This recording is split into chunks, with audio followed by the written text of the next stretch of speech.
Pinapatipingin natin yan dahil parang ma-flooring na. Yan na to. Nagarain natin.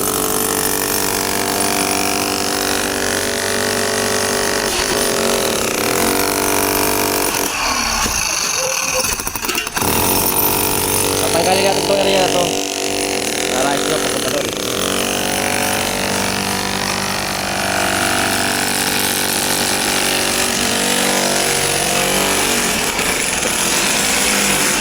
So dito bababa tayo dito ng mga 20 or 18 o 17 cm para makuha lang yung slope. Malalim pa, no? Ha? Malalim pa? O, babawasan pa. Ah? Babawasan yan? Oo, tapasan nyo yan. Tapos dito, Loyo, mayroon pa yan ditong box. Tulad yan. O, nakadikit dito sa gilid na to. Dito sa, katapat na, no? Hindi, ito yun. Kahit dito ka sa gitna. Oh, dahil buno lang doon. Dito lang, gitna na lang. Ayan. Kailangan malagyan yan. Tapos dito magkakaroon tayo dito para mayabang nyo kung ano. Dito. Meron din tayo dito. Diyan, manhole. Tapos kanto na yon sa may ano ng ano. Meron diyan. Tapos sa kanto rin to. Meron din yan. So ituturo ko na sa inyo pag ano na. So dito pinapaklearing muna natin. So pinapaklearing natin to dito. Yun dito kasi inuulit natin. So pakita ko sa inyo, nilatag natin kung paano natin nilatag yung ating metal paring. So pumunta yung may-ari, nagbago na naman yung decision sa design. Kaya inangat natin, magkakaroon siya ng mga tambol, tapos nakaangat yung iba. So yung maging itsura niya, kasi tinutuwid natin, so dinurugin natin ganito yung maging itsura. Itong area na ito nakaangat yan, tapos ito mga nakaangat, dati nakaangat. So ito yung magiging tambol, 30, 30, 30, tapos 20 cm yung gilid. Yan magiging design niya. Tapos dito sa taas, kaya yan naging ano itsura. Inangat ko, di ba nakaangat yun? Dulo na yun mga nakaangat. Tapos ito yung inangat ko rin itong area na to. So nakapag-wiring na rin dito. So kaya parang pansit na nakalala yung mga flexible hose natin para sa wiring. Yan, buhol-buhol. Dahil sa inaayos na naman natin. Doble.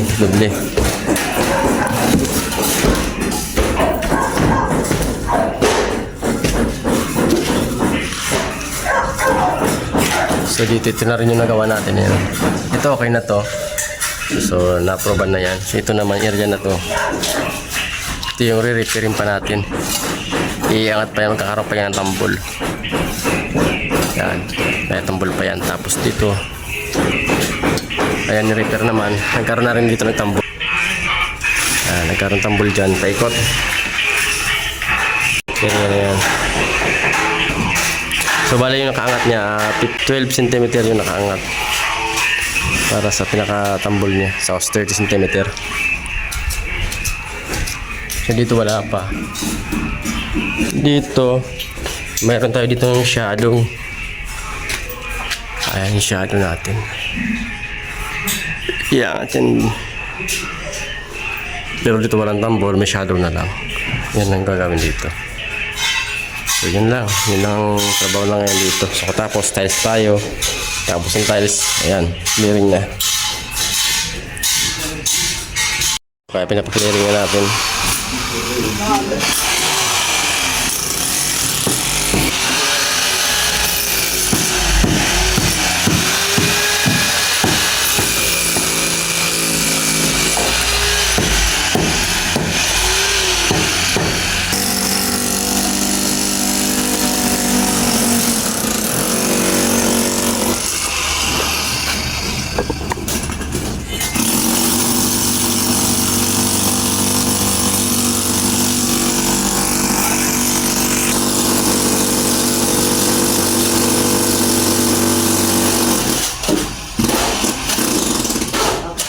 Pag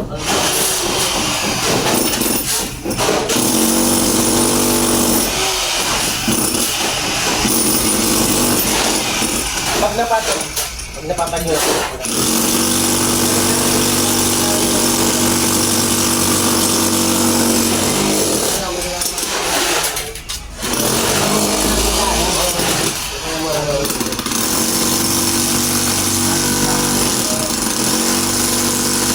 When we're crashing down, even if I fall apart, even when the lights go out, you will always have my heart.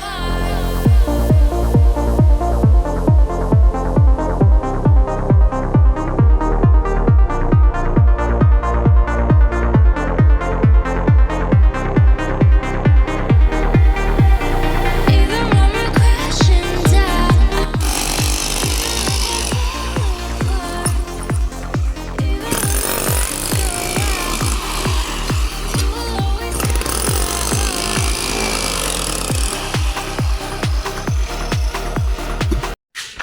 Oh,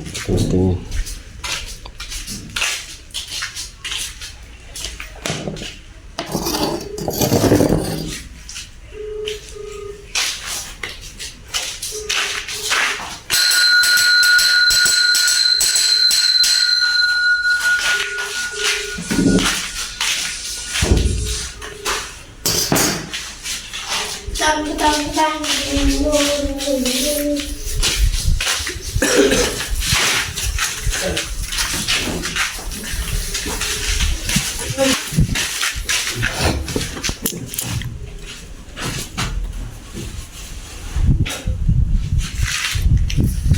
Puyat na puyat si Chris ha.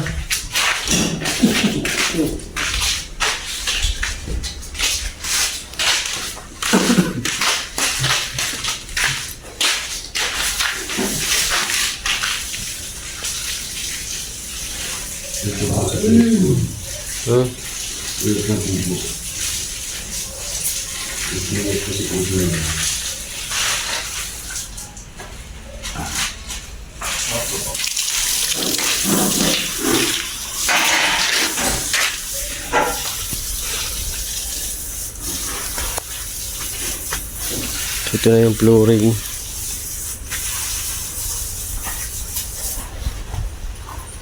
Dahil pa nila tinanggal. Ito yung tansi natin, oh. Doon sa may kanto ng ano. Ito sa labas. Ayan. Para tayo dyan ng mga tres. Pagada. Ito. Ka-slop yan. Ayan. Kaya ang laki pa ng binawas ng dito. Tatamperin pa natin ito. Tamper pa yung kailangan ito para sumiksik. Kasi dati ito, tinanggalan natin ito ng ano eh, ng lupa. So ngayon, siksikin natin para masiksik ng maayos. Ayan mga panambak natin, oh.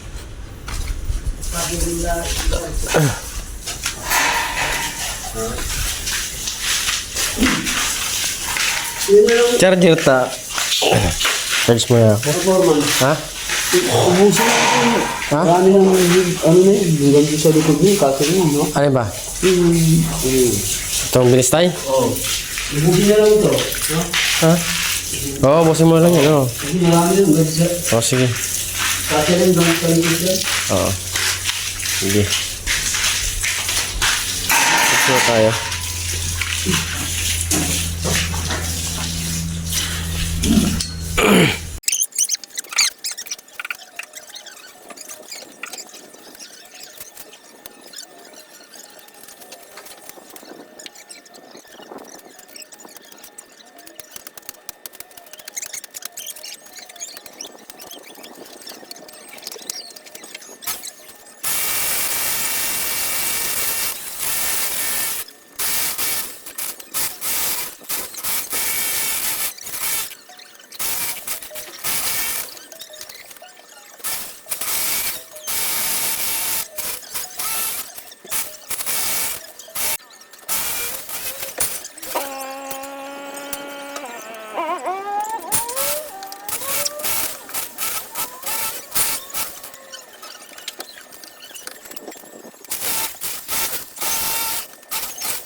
Yan, so yun mga kuragol.